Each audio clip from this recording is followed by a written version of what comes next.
wondered why money feels so deeply emotional? Like, why does some people absolutely panic over a $5 coffee, while others impulsively max out their credit cards on stuff they literally can't afford? Why does one person hoard every single dollar in sheer terror, while another physically avoids even looking at their bank account? What if your bank account isn't actually yours? I don't mean legally, of course. I mean psychologically. Most of us think our financial habits are built on logic, right? On education or just basic math. But what if they actually come from pure survival? Okay, let's dive into this. Your financial reality today might not just reflect your income or how smart you are. It often reflects a survival story that started long, long before you ever earned your first paycheck. It started with your parents.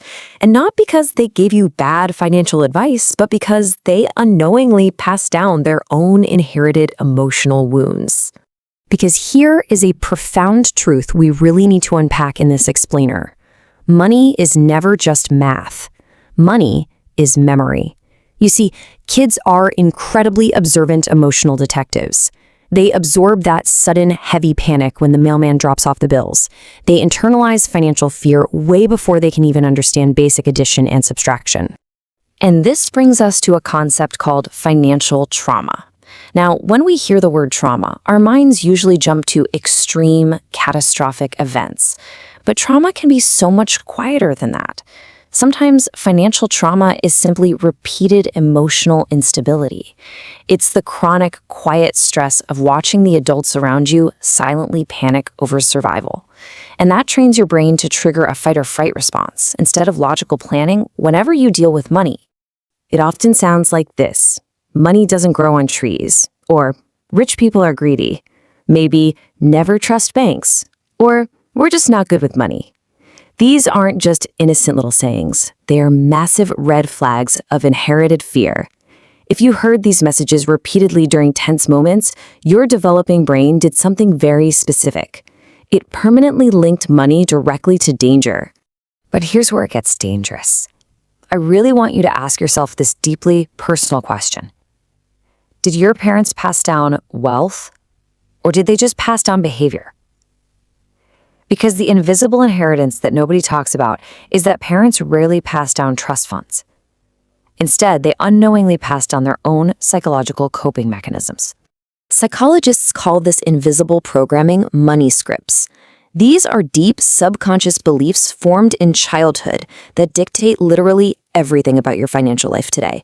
They control your risk tolerance, your confidence when negotiating a salary. Heck, they even influence who you choose to date or marry. It brilliantly illustrates just how deep this programming goes. So most people actually fall into one of 4 hidden traps without ever realizing it: scarcity, chaos, shame, and avoidance.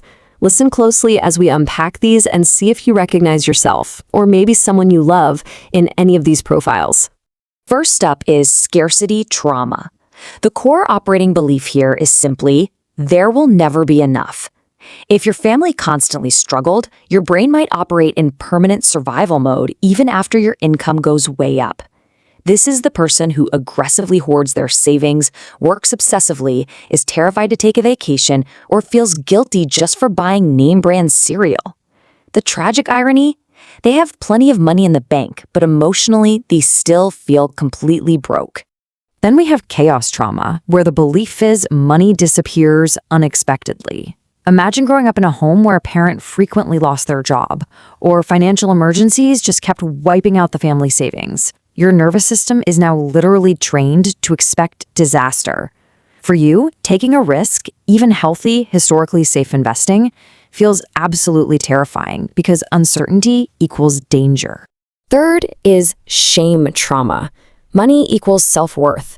Maybe your family judged success very harshly, or they constantly compared your status to the neighbors. When this happens, money becomes your entire identity. This script forces people to overspend on cars or clothes just to impress people they don't even really like. They aren't actually chasing wealth. They're trapped in an endless, exhausting race for emotional validation. And finally, avoidance trauma, the belief that money conversations are painful. If finance has caused massive fights at home, you learn to just avoid anything related to it. Bills, budgets, tax returns, you name it. The strange part, by avoiding these things to protect yourself from stress, you actually create the exact financial disasters you fear most.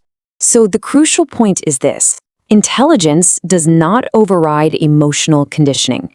What nobody tells you is that this is the exact reason why incredibly smart people, we're talking doctors, engineers, lawyers, still go completely broke or drown in credit card debt.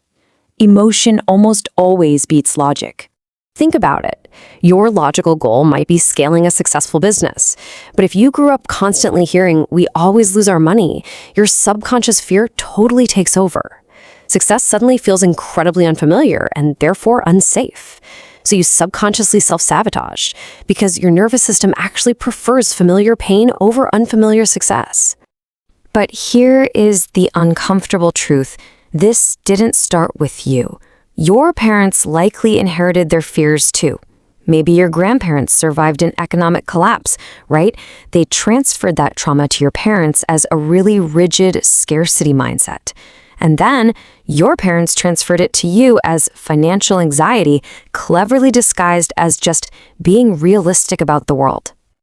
So I want you to honestly evaluate these warning signs right now. Do you get anxious just logging into your checking account? Do you overspend to soothe yourself after emotional stress? Do you feel immense guilt spending money on something just for you? Do you fear becoming truly successful? If several of these symptoms feel painfully familiar, then you really need to hear this. You don't have a money problem, you have a money wound. And wounds require understanding, patience, and care to heal.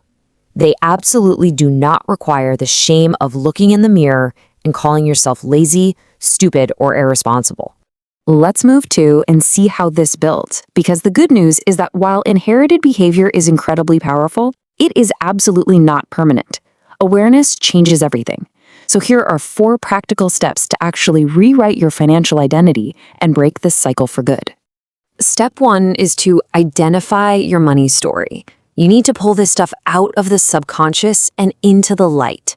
Actually write down every phrase you heard about money growing up. Things like rich people are selfish or debt ruins lives. Look at them written down and ask yourself, do I actually believe this is a universal truth, or did I just inherit someone else's script? Step 2 is absolutely crucial. You must separate true financial safety from inherited irrational fear. Cautious saving for an emergency fund, that is a healthy action. But never spending a single dime on a vacation, despite having absolute financial abundance, that is a fear-based action.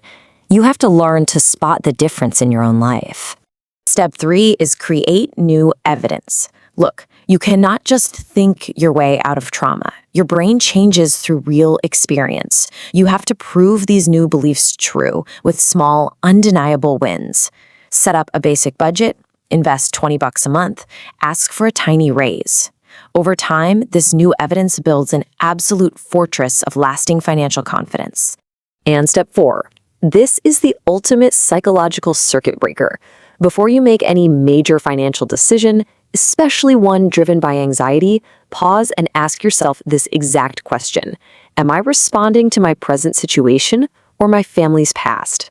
That simple pause can stop generations of inherited panic right in its tracks. Many people spend years blaming themselves for being bad with money, without ever realizing they're just acting out an old script. True financial freedom isn't just about accumulating more dollars. It means becoming emotionally free from inherited fear. Because wealth without peace still feels exactly like scarcity. You are allowed to question old beliefs. You are allowed to build a healthier relationship with money, and you are allowed to finally feel safe with success. Because once you understand the hidden system, you finally gain the power to change it. So ask yourself, what is the very first money script you are going to rewrite today?